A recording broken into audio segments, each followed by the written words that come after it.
वो social media पर एक आम माँ की तरह दिखती है, लेकिन दिखावे धोखा भी दे सकते हैं। इस महिला, उसकी बहन और उनकी दोस्त पर अब दिन दहाड़े सड़क पर एक दूसरी माँ को काटकर मार डालने का आरोप है। और मैं आपको वीडियो दिखाऊंगा YouTube पर गुड सिटीजन, जिसमें इन कथित हत्यारों में से एक को कैमरे की तरफ मुस्कुराते हुए दिखाया गया है, जब उसे खौफनाक और खूनी हत्या के आरोप में जेल ले जाया जा रहा है। आप देख रहे हैं लॉ एंड क्राइम प्रस्तुत ऑन द केस। मैं क्रिस टीवट हूं।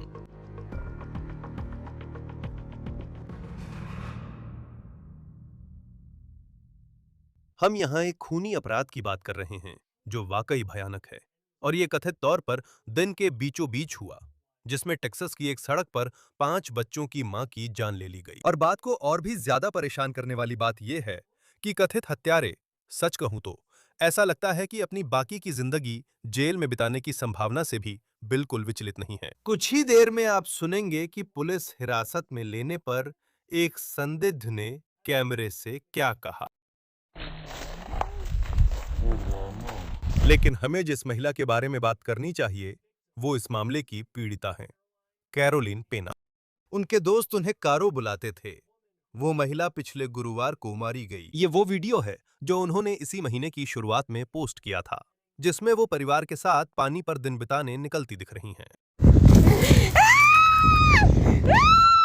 कारो 32 साल की, 5 बच्चों की मां और कई लोगों की दोस्त थीं। और इस समय यह स्पष्ट नहीं है कि उनकी हत्या के समय उनके जीवन में क्या चल रहा था। यह भी साफ नहीं है कि वो 3 महिलाओं से कैसे मिलीं, जिन पर उनकी हत्या का आरोप है। और हम आपको बताएंगे कि पुलिस के अनुसार पेना के साथ एक व्यस्त टेक्सास सड़क पर दिन दहाड़े क्या हुआ था। लेकिन उससे पहले मैं इन संदिग्धों के बारे में बात करना चाहता हूं।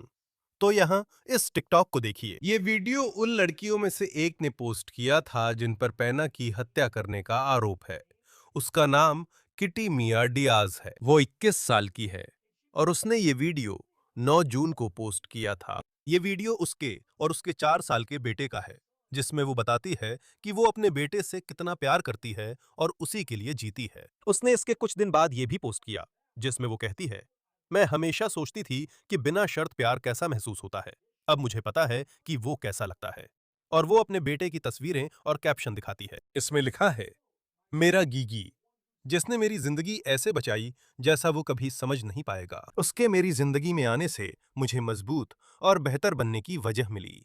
उसकी मुस्कान, गले लगाना और माँ कहने से मुझे अपनी खुशकिस्मती का एहसास होता है। वो मेरी सबसे बड़ी उपलब्धि है, मेरी सबसे बड़ी प्रेरणा है, और मेरे दिल का वो सुकून है, जैसे मेरा एक हिस्सा हर दिन मेरे शरीर के बाहर चलता फिरता हो, चाहे जिंदगी कितनी भी मुश्किल क्यों ना हो। उसकी एक झलक ही सब कुछ सार्थक बना देती है। मैं तुमसे बहुत प्यार करता हूं मेरे प्यारे बेटे गीगी। मुझे बचाने, मकसद देने और बिना शर्त प्यार देने के लिए धन्यवाद। तुम मेरी सबसे बड़ी नेमत हो। उद्धरण समाप्त। और जब आप ये सुनते हैं तो आप सोचते हैं कि आखिर कैसे वो इंसान जिसे आपने टिकटॉक पर देखा, वही इंसान अब एक मर्डर के आरोप में गिरफ्तार है और उसकी मुग शॉट सामने आई है। और ये रही वो अपनी बहन और उनकी दोस्त के साथ। अब किटी डियाज की बहन कुकी डियाज के नाम से जानी जाती है। उनका नाम अमाया कुकी डियाज है। उम्र 19 साल है। वो छोटी बहन है। उनकी दोस्त कियांद्रा रेनीफाज 21 साल की इस केस में गिरफ्तार हुई हैं। तो मैं आपको पहले बता रहा हूं कि ये लोग कौन हैं, इससे पहले कि हम उस घटना के विवरण पर जाएं जो कथित तौर पर हुई थी, क्योंकि यह विश्वास करना बहुत मुश्किल है कि उन पर इस अपराध का आरोप लगाया गया है। पिछले हफ्ते डेल रियो टेक्सास में एक भयानक अपराध हुआ, जैसा पुलिस कह रही है। डेल रियो एक बॉर्डर टाउन है, जिसका नाम आपने शायद इमिग्रेशन खबरों में सुना होगा। पुलिस के अनुसार गुरुवार दोपहर 2:10 बजे उन्हें कॉल आई और एक स्थानीय अस्पताल जाना पड़ा, जहां चाकू से घायल व्यक्ति पहुंचा था। और जब अधिकारी वहां पहुंचे, तब उन्हें कारो पेना मिला और उसे कई बार चाकू मारा गया था, और उसकी चोटें इतनी गंभीर थीं कि उसकी जान बचाने के लिए उसे इलाज के लिए सैन एंटोनियो भेजना पड़ा। तो जब उसे सैन एंटोनियो ले जाया जा रहा था, पुलिस ने इस मामले की जांच शुरू कर दी और ये पता लगाने की कोशिश करने लगी कि क्या हुआ था। पुलिस के अनुसार पेना पर डेल रियो की 10वीं स्ट्रीट के 800 ब्लॉक में चाकू घोंपा गया था। हमने इसे गूगल अर्थ में देखा। ये वही तस्वीर है। ये आपको बस ये अंदाजा देता है कि ये अपराध जिस सड़क पर कथित तौर पर हुआ था, वो किस तरह की सड़क है। पैना के दोस्तों ने केन स्पाश टेलीविजन को बताया कि सोशल मीडिया पर कुछ तस्वीरें घूम रही थीं, वे स्थानीय रूप से वायरल हो रही थीं, जिनमें पेना को कथित तौर पर अपने हमलावरों के साथ इस झगड़े में दिखाया गया था। उनका कहना है कि तस्वीर में खून से सनी गुलाबी शर्ट थी और पेना 3 महिलाओं से घिरी थीं। ये तस्वीरें अब सोशल मीडिया से हटा दी गई हैं। पेना के अस्पताल पहुंचने और पुलिस जांच के 2 घंटे के भीतर ही गिरफ्तारियां हो गई थीं। हालांकि ये साफ नहीं कि पेना अस्पताल कैसे पहुंची। उन्होंने किटी और कुकी डियाज को गिरफ्तार किया। डेल रियो के गुड सिटीजन यूट्यूब अकाउंट ने गिरफ्तारी का वीडियो रिकॉर्ड किया। किटी डियाज को पुलिस गाड़ी में बैठाया जा रहा है। ये है कुकी डियाज, जो मुस्कुरा रही हैं और कैमरे की ओर देखकर टिप्पणी करती हैं। लगभग 4 बजे दोपहर थी। करीब 5 घंटे बाद कारो पेना की मौत हो गई। उनकी मौत सैन एंटोनियो में लगभग 9 बजे हुई थी। तो ये तीसरी व्यक्ति हैं जिन्हें गिरफ्तार किया गया है, जो कथित तौर पर कुकी और किटी की दोस्त हैं। उनका नाम कियान्द्रा फाज है। पुलिस अब तक इस मामले में चुप्पी साधे हुए है। वे हमें इससे ज्यादा जानकारी नहीं दे रहे हैं, जितनी मैं आपको बता पाया हूं। अभी यह स्पष्ट नहीं है कि पेना और कथित हमलावरों के बीच टकराव का कारण क्या था, या क्या वह उन्हें पहले से जानती थीं। पुलिस ने अभी तक इस मामले में किसी भी तरह की संभावित वजह नहीं बताई है। यह भी चौंकाने वाली बात है कि यह घटना दिन दहाड़े ऐसी जगह पर हुई। उद्धरण: यह कोई ऐसी घटना नहीं थी जो किसी पिछली गली में हुई हो। ये हमारे सबसे व्यस्त सड़कों में से एक पर सोनिक के पास कोने पर दिन दहाड़े हुई थी। ये पैना के एक दोस्त थे जो केन्स टेलीविजन से बात कर रहे थे। फॉक्स न्यूज के मुताबिक पुलिस ने बताया कि पेना की पीठ में 2 और पेट में 1 बार चाकू मारा गया। ये साफ नहीं है कि किस लड़की ने चाकू मारा और क्या सिर्फ एक के पास हथियार था। फॉक्स न्यूज के मुताबिक तीनों संदिग्ध डेल रियो के सुधार गृह में हैं। पुलिस ने बताया कि वे अब भी सबूत जुटा रहे हैं। अन्य आरोप लंबित हैं और वे पूरी घटना की परिस्थितियां जानने की कोशिश कर रहे हैं। अब हमने स्थानीय क्लर्क से बात की और उन्होंने हमें बताया कि इस समय संदिग्धों की अभी तक कोई कोर्ट डेट नहीं है, क्योंकि उन पर आरोप तय नहीं हुए हैं और ये जिला अटॉर्नी डीए की ओर से आएगा। वहां अभी तक समय सीमा को लेकर कोई जानकारी नहीं है। पेना की एक दोस्त ने फॉक्स न्यूज को उस फोटो के बारे में बताया जिसमें पेना और उसके हमलावरों के बीच झगड़ा दिख रहा है। वो लड़की, वो फाइटर थी, वो अब भी अपनी जगह पर डटी हुई थी।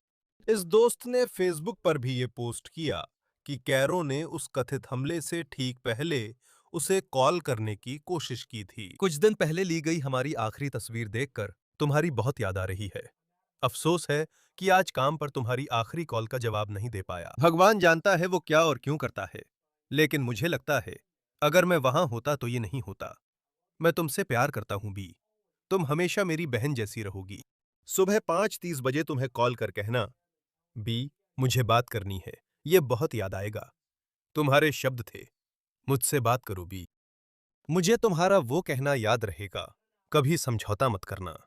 तुम एक बॉस हो, एक बी वर्ल्ड हो। मुझे पता है अगर मैं कुछ मिनट पहले निकलता तो तुम्हें अकेले नीचे नहीं जाने देता।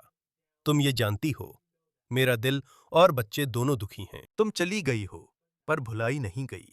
अब इस जांच पर चर्चा के लिए हमारे साथ retired NYPD detective David Sarni जुड़ रहे हैं। लॉ एंड क्राइम पर आपका स्वागत है। तो पीड़िता जो 5 बच्चों की मां थी, हम उसके परिवार और उसके बच्चों के लिए बहुत दुख महसूस करते हैं। करीब दोपहर 2 बजे पुलिस को कॉल मिली कि वो अस्पताल में है। सोशल मीडिया पर वायरल वीडियो में जो गिरफ्तारी दिख रही है वो करीब 4 बजे हुई थी। तो जांच शुरू होने से गिरफ्तारी तक करीब 2 घंटे का फर्क है। एक जांचकर्ता के तौर पर यह आपको क्या संकेत देता है? खैर, मुझे बुलाने के लिए धन्यवाद। बात फिर वही है कि ऐसे मामलों में चीज़ें बहुत तेज़ी से और लगातार बदलती रहती हैं, खासकर ऐसे किसी घटना में। आपके पास एक चाकूबाज़ी है, आप वापस उसी अपराध स्थल पर जाते हैं जहाँ ये हुआ था, संभवतः सौनिक स्थान या किसी परिसर के रास्ते पर। वहाँ इंटरव्यू और वीडियो कैमरे देखेंगे। वो इलाका ऐसा है जहाँ बिना गाड़ी चलना मुश्किल है, इसलिए वहाँ वीडियो कैमरे होंगे, जिन्होंने शायद गाड़ी की नंबर प्लेट रिकॉर्ड की हो। और फिर वे वहीं से काम शुरू करते हैं। ये बहुत तेजी से चलने वाली प्रक्रिया है। जासूस बहुत जल्दी काम करते हैं क्योंकि किसी को अस्पताल भेजा जाएगा ताकि पीड़ित के बारे में पता चल सके। फिर जासूस अपराध स्थल जाकर गवाह, सबूत, वीडियो जल्द ढूंढते हैं। अचानक चाकू मारने की घटना होती है और 2 घंटे में गिरफ्तारी भी हो जाती है। ये वाकई में उनका बहुत अच्छा काम है, लेकिन ये सिर्फ केस का एक हिस्सा है। सिर्फ इसलिए कि गिरफ्तारी हो गई है, इसका मतलब ये नहीं है कि केस खत्म हो गया है। इसके बाद भी आपको बहुत सारा काम करना होता है। ऑनलाइन जो वीडियो वायरल हो रही है जिसमें कुकी और किटी को गिरफ्तार किया जा रहा है, वो वाकई चौंकाने वाली है। आप समझ सकते हैं कि ये खबरों में क्यों छाई हुई है। ये कुछ ऐसा है जैसे न्यूयॉर्क पोस्ट ने इसे अपने पहले पन्ने पर छापा है। आप जानते हैं, जैसे देखिए, ये मुस्कुराती हुई लड़कियां ये सब कर रही हैं। जांच की बात करें तो जैसे संदिग्ध हो, और कुकी मजाक में कहती है, रिकॉर्डिंग बंद करो, और वो इस वीडियो में मुस्कुरा रही है। ऐसा कहा जा रहा है जब उसे ले जाया जा रहा है।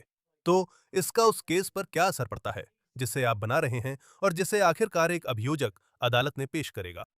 देखिए, जब हमारे पास ऐसे मामले आते हैं तो हम इन्हें एक तरह से आरोपियों को सार्वजनिक रूप से ले जाना कहते हैं। ये लगभग एक संयोग होता है जहां अधिकारी मौके पर पहुंचते हैं, पुलिस वहां आती है और वे संदिग्ध व्यक्ति या व्यक्तियों को पकड़कर बाहर ले जाते हैं।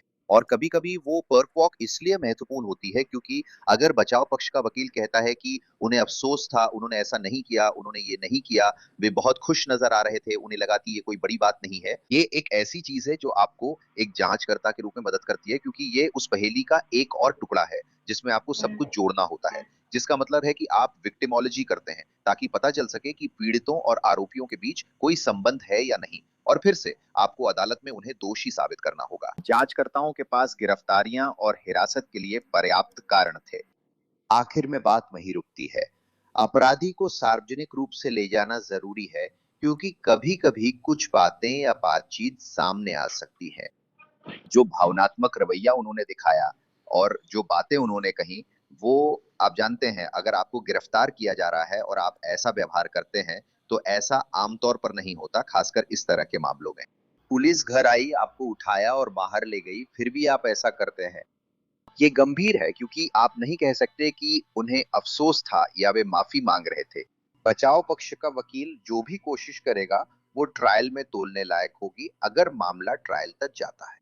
और केस की बात पर लौटने से पहले मुझे अक्सर ऐसे पल आते हैं, शायद इतनी चीजें कवर करने के कारण, जब मैं किसी को, जैसे कुकी डियाज, जो सिर्फ 19 साल की है, देखता हूं। अगर यह एक हत्या का मामला है और उसे हत्या का दोषी पाया जाता है और उसे कम से कम अपनी बाकी जिंदगी जेल में बितानी पड़ेगी, जाहिर है टेक्सास में मौत की सजा भी है, हम उसके बारे में बात कर सकते हैं। लेकिन जैसे आप बस उन चीजों के बारे में सोचते हैं, जैसे अगर आपको दोषी पाया गया तो आप अपनी बाकी जिंदगी जेल का खाना ही खाएंगे। और फिर भी इसमें एक तरह की बात है, आप जानते हैं, और मुझे यकीन है आपने इसे पहले भी देखा होगा। मेरा मतलब है, ये कुछ ऐसा है, आप जानते हैं, ये असामान्य नहीं है कि लोगों को ये एहसास ही नहीं होता कि जैसे आपकी जिंदगी में जो भी चीजें आपको पसंद थीं, वो सब अब खत्म हो गई हैं। उस जेल की कोठरी के अंदर जो कुछ भी होगा, उसके अलावा और क्या बचेगा अगर कोई कुकी डियाज जैसे व्यक्ति को हत्या का दोषी पाया जाता है। हाँ, मेरा मतलब है लोगों में ये अलगाव हैरान करने वाला है, खासकर जब हम युवाओं की बात कर रहे हैं। अपराध बढ़ रहा है, हम 15, 17 और 20 साल के युवाओं को देख रहे हैं। मैं बार-बार कहता हूँ, इन युवाओं में नैतिकता और नैतिक कंपास की कमी है, क्योंकि वे इसे समझते नहीं। वे सोशल मीडिया पर लाइक्स आदि में उलझ जाते हैं और असल मायने नहीं समझ पाते, जिससे सामाजिक दूरी बढ़ती है।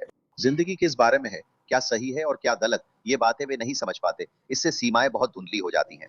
जब मैं बच्चों की बात करता हूं तो आप उन्हें अनुशासन, सही गलत, नैतिकता और ढांचा सिखाना चाहते हैं, पर कहीं ना कहीं ये सब टूट जाता है। मुझे नहीं पता ये कहाँ से आ रहा है, लेकिन जब आप झगड़े में पड़ते हैं तो यही होता है। शायद ऐसा इसलिए है क्योंकि कहीं कोई वीडियो है जिसमें पीड़ित पर हमला दिख रहा है और आपको फर्क नहीं पड़ता। और सिर्फ इतना ही नहीं, इसमें एक हथियार भी शामिल है जिसमें इस पीड़ित को सिर्फ एक बार नहीं, 2 बार नहीं, बल्कि शायद 3 बार चाकू मारा गया है। हमें नहीं पता कि उस चाकू मारने वाला, लड़की को चाकू मारने वाला असली अपराधी कौन है, लेकिन सबने मिलकर ये किया है। तो ये भी एक हिस्सा होगा, जांच का एक हिस्सा ये भी है कि असली चाकू मारने वाला व्यक्ति कौन है। अगर एक से ज्यादा लोग हैं, तो हम हालात देखकर तय करेंगे क्योंकि चोटें चाकू से हो सकती हैं। क्या इसमें एक से ज्यादा चाकू शामिल थे? क्या चाकू मारने वाले एक से ज्यादा लोग थे ये सब उस निगरानी कैमरे की फुटेज से सामने आएगा। आप उन जगहों मोबाइल और कंप्यूटर पर सर्च वारंट लेंगे ताकि पता चले वे कहाँ हैं और पीड़ित व आरोपियों के बीच कोई संबंध है या नहीं। तो जाहिर तौर पर सोशल मीडिया पर एक तस्वीर घूम रही थी जिसे हटा दिया गया है। उसमें इस विवाद का एक हिस्सा दिखाया गया था जो चल रहा था। शायद एक सोनिक रेस्टोरेंट इसमें शामिल है और आप जानते हैं वहां निगरानी कैमरे भी हैं। यह एक व्यस्त इलाका है, आप जानते हैं। डेल रियो एक छोटा सा शहर है, मेरा ख्याल है करीब 35,000 लोग रहते हैं, लेकिन फिर भी वहां निगरानी कैमरे वगैरह तो होंगे ही जो सब कुछ देख सकते हैं। तो देखेंगे कि जांच में ये सब चीजें कैसे काम आती हैं। इस समय आपके पास 3 संदिग्ध हैं और एक तस्वीर है जिसमें तीनों पीड़ित को घेरते दिखेंगे। अगर एक ही हत्या का हथियार है और हमें नहीं पता कि उनके पास है या नहीं, तो फर्क क्या है? कौन वार कर रहा है, कौन बस मौजूद है? जैसे इसका असर आरोपों पर कैसे पड़ सकता है? ये अभियोजक पर निर्भर है कि वे क्या करेंगे, और ये उनके लिए फायदेमंद होगा। अगर जासूसों के पास घटना का वीडियो फुटेज है तो पूछताछ में मदद मिलेगी। अगर चाकू मारने की घटना में 1 से 3 अपराधी शामिल हैं, तो सबसे कमजोर कड़ी वही होती है जिसे कम दोषी माना जाता है। फिर वे उस व्यक्ति पर काम करेंगे ताकि वो बता सके कि क्या हुआ था। जब आप इन परिस्थितियों से निपटते हैं, न्यूयॉर्क राज्य में लोग मिलकर काम करते हैं, तो एक व्यक्ति के साथ 3 और भी शामिल होते हैं। इसलिए वीडियो जरूरी है, क्योंकि वे ये नहीं कह सकते कि वे बस खड़े थे। अगर वे हमले में शामिल है, तो लड़की की हत्या में भी पूरी तरह शामिल है। मैं सोचता हूं आप जानते हैं उनका बचाव क्या होगा यह स्पष्ट नहीं है। झगड़े की परिस्थितियां और उसका कारण भी स्पष्ट नहीं है, लेकिन फॉक्स न्यूज के अनुसार काल पेना को लगी चोटों में उसे पीठ में 2 बार और पेट में 1 बार चाकू मारा गया था। अगर आप जासूस हैं तो चोटों के कारण उसकी मौत होने का तथ्य आपकी कहानी को इस मामले में कैसे बदलता है? यही जगह है जहां आप मामले को देखेंगे, निगरानी वीडियो और लड़कियों से पूछताछ करेंगे ताकि असल घटना जान सके। और यही वजह है कि आप जानते हैं, बात फिर से निगरानी वीडियो और इस पर आ जाती है कि वे क्या कहने वाले हैं। आप अपराधी के हाथ भी देखते हैं, क्योंकि छुरा घोंपने में अपराधी या अपराधियों को चोट लग सकती है। ये सब बातें अहम भूमिका निभाती है। जासूस बैठे हैं, आपने उन्हें गिरफ्तार किया, अब आप उनसे आगे की पूछताछ करेंगे। अब रफ्तार थोड़ी धीमी पड़ जाती है। अब वे आपकी हिरासत में है, आप उनसे पूछताछ करते हैं। अगर वे वकील बुलाते हैं तो आप अन्य सबूतों पर काम करेंगे। जो भी भौतिक सबूत मिल सकें उन्हें जुटाएं और तलाशी वारंट भी हासिल करें। अगर उन्होंने किसी वाहन का इस्तेमाल किया था, तो वे किस वाहन से वहां आए और गए, और क्या एक से ज्यादा वाहन थे। वे लोग तलाशी वारंट लेंगे, वे उन गाड़ियों को जब्त करेंगे, वे उन जगहों पर तलाशी वारंट के तहत छानबीन करेंगे, ये देखने के लिए कि क्या कोई हत्या का हथियार बरामद हुआ है, क्योंकि हमें नहीं पता कि घटना स्थल से क्या बरामद हुआ। हमें बस इतना पता है कि वहां एक घटना स्थल था। क्या उन्होंने चाकू को ठिकाने लगाया? अगर उन्होंने चाकू को ठिकाने लगा दिया, तो भी हमारे पास उसकी और बाकी चीजों की अच्छी वीडियो है। छोटे शहर में गवाह भी हो सकते हैं जिन्होंने कहा होगा यही हुआ था। ये वही लोग हैं जो इसमें शामिल थे, और उनके पास उस जानकारी की पुष्टि करने के लिए वीडियो और वहां मौजूद गवाहों की पहचान से उस जानकारी की पुष्टि हो सकती है जो वहां मौजूद थे। हाँ, ये बड़ी बात हो सकती है, क्योंकि मैं भी यही सोचता हूँ। 3 लोग शामिल थे और उन्हें जल्दी हिरासत में लिया गया। लेकिन मान लीजिए आपके पास एक संदिग्ध है जो तय करता है, आप जानते हैं, चाहे वो कोई भी हो, वो तय करता है कि अब वो कहना शुरू करेगा कि असली में तो बाकी 2 ने ये सब किया था। मैं तो बस वहां मौजूद था। हमें नहीं पता कि वीडियो में क्या है, लेकिन अगर गवाह और निगरानी कैमरे की फुटेज दोनों हों, तो इससे स्थिति कैसे बदलती है? ये एक तरह का दबाव है जो आपके पास उस व्यक्ति पर होता है जो कहता है, अरे मैं बात करना चाहता हूं, मैं जांच में सहयोग करना चाहता हूं, क्योंकि ऐसा लगता है कि अगर आप पुलिस हैं तो आपको अब उस व्यक्ति की जरूरत नहीं रह जाती। अगर आप चाहते हैं कि तीनों को हत्या का दोषी ठहराया जाए। आप अभी भी पहेली के सभी टुकड़े जुटाना चाहेंगे, क्योंकि एक बात याद रखिए, आप हमेशा एक ही सबूत पर निर्भर नहीं रह सकते। मैंने ऐसा पहले भी देखा है। मेरे पास डीएनए सबूत थे जिन्हें खारिज कर दिया गया, और अभियोजक ने सिर्फ इसी वजह से केस को आगे नहीं बढ़ाया, क्योंकि हमारे पास सिर्फ एक ही था। ये उन गोलीबारी वाले मामलों जैसा है जहां अभियोजक सिर्फ एक गवाह होने पर केस आगे नहीं बढ़ाता। इसलिए आपकी राय मायने नहीं रखती। आपको उस केस को, उस जांच को बनाना पड़ता है ताकि पता चल सके कि कौन शामिल था। यहाँ तक कि जो वीडियो है, आप जानते हैं, वो भी उसका हिस्सा है। अगर आपको बयान मिलते हैं तो वे उसमें शामिल हो जाते हैं। इसके बाद आप उस अभियोजक को सौंप सकते हैं और वे फैसला ले सकते हैं, क्योंकि अभियोजक खुद भी पूछताछ कक्ष में हो सकते हैं। हमें सच में नहीं पता कि मुझे नहीं पता कि टेक्सास में वो कैसे काम करते हैं, लेकिन जहां तक डिटेक्टिव्स की बात है, हम उस कमरे में जाने से पहले सारा काम पहले ही कर लेंगे। अगर हमें पहले से पता है कि कौन शामिल है या वही व्यक्ति चाकू मारने वाला था। हम आमतौर पे सबसे कमजोर कड़ी के पास जाते हैं, हम पता करेंगे कि सबसे कमजोर कड़ी कौन है और हम सबसे पहले उसी से बात करेंगे। इस पर आपकी क्या राय है? मेरा मतलब है, चाकू से की गई हत्या या कोई भी हत्या बेहद क्रूर होती है। आप जानते हैं, लोग अक्सर यह घिसा-पिटा शब्द इस्तेमाल करते हैं, लेकिन खुलेआम दिन दहाड़े सड़क पर चाकू मारना, जैसे कि किसी घर में नहीं। मेरा मतलब है, जब भी हम इस तरह के मामले देखते हैं, तो आपके लिए सबसे अलग क्या होता है? जब कुछ इस तरह से खुलेआम किया जाता है। ये हिंसा वाकई हैरान करने वाली है। ये दुखद है, ये त्रासदी है कि हमें ये सब देखना पड़ता है। आप देखेंगे कि ऐसा होता है। और मैं फिर से वही बात दोहराता हूँ, हम देख रहे हैं कि अब ये सब करने वाले लोग और भी कम उम्र के होते जा रहे हैं। और मुझे नहीं पता, आप जानते हैं, क्या वे अंदर से टूट चुके हैं? क्या उनके दिमाग में कुछ गड़बड़ है कि उन्हें लगता है कि ऐसा करना ठीक है? लेकिन कानून प्रवर्तन के नजरिए से हम खुद अपराध से निपट रहे हैं। तो अगर ये एक हिंसक अपराध है, तो हम उसी तरह से उससे निपटेंगे। इसके सामाजिक पहलू को लेकर मैं समझ नहीं पाता, और कभी-कभी हम समूहों से भी निपटते हैं। शायद एक व्यक्ति अकेले ऐसा नहीं करता, लेकिन 2 या 3 लोगों का समूह ऐसा कर देता है। हमने ये डकैती और गोलीबारी जैसी घटनाओं में देखा है, जहां एक व्यक्ति अकेले ऐसा नहीं करता, लेकिन जब वह किसी समूह के साथ होता है, तो ऐसा कर देता है। क्या वही चीज उन्हें उकसाती थी, इसलिए ऐसा हुआ? इसमें कमरे में जाकर उन सभी व्यक्तियों से बात करने से पहले जो सबूत आपके पास होते हैं, उनका होना बहुत जरूरी है। क्योंकि आप नहीं जानते कि बिना तैयारी के जाना कैसा होता है। आपको यह सुनिश्चित करना होता है कि कमरे में जाने से पहले आपकी सारी तैयारियां पूरी हों। आप उनकी बात सुनना चाहते हैं, क्योंकि वीडियो हमेशा ऑडियो कैद नहीं करता। ऐसे में आपके पास उनकी कही बात रहती है। जैसा कि मैंने कहा, मैं थोड़ा अजीब हूँ। मुझे जानना होता है कि जब उन्होंने जो किया, उस वक़्त उनके दिमाग में क्या चल रहा था? क्योंकि जैसे इसी बात पर, आप जानते हैं, एक जूरी जूरी यह जानना चाहेगी कि उन्होंने यह कथित रूप से क्यों किया। आप जानते हैं, अगर मामला उस स्तर तक पहुंचता भी है। लेकिन साथ ही, अगर कोई वीडियो सबूत है जिसमें दिख रहा है कि किसी को चाकू से 2 बार पीठ में और 1 बार पेट में मारा गया है, जैसे, क्या आपको सच में उस मकसद की जरूरत है? मुझे यकीन है कि मुझे लगता है कि वे कोई मकसद ढूंढ लेंगे। ऐसा लगता है कि ये उन मामलों में से एक है जहां कुछ न कुछ जरूर हुआ होगा। इतनी जल्दी सब कुछ हो गया। लेकिन क्या वो वाकई में कुछ ऐसा है जिसकी आपको केस तैयार करते समय जरूरत होती है? बिल्कुल नहीं। आपको हमेशा मकसद की ज़रूरत नहीं होती, क्योंकि खुद अपराध ही वो कार्रवाई है। आप जानते हैं, अगर कोई भावनात्मक परेशानी है, यही वजह है कि जासूसों को, आप जानते हैं, बचाव पक्ष से निपटने के लिए देखना पड़ता है वे संभावित बचाव जो एक अपराधी के पास हो सकते हैं। तो हम उस जाँच के ज़रिए इसकी पुष्टि करना चाहते हैं। यही वजह है वीडियो निगरानी की। अब हमें ये पता है, उसे पीठ में 2 बार और पेट में 1 बार चाकू मारा गया था। दरअसल पहले उसे पेट में चाकू मारा गया, फिर पीठ में 2 बार चाकू मारा गया। ये वीडियो या इंटरव्यू में भी सामने आ सकता है, इसलिए हम सिर्फ उस पर निर्भर नहीं रह सकते। और मैं हमेशा इसी पे वापस आता हूँ, भले ही आपको लगता है कि आपके पास मजबूत सबूत है, लेकिन हमेशा एक जूरी होती है जो आपके कहे पर विश्वास कर भी सकती है और नहीं भी कर सकती, क्योंकि हमें हर चीज का समर्थन करना होता है परिस्थितियों की पूरी समग्रता का।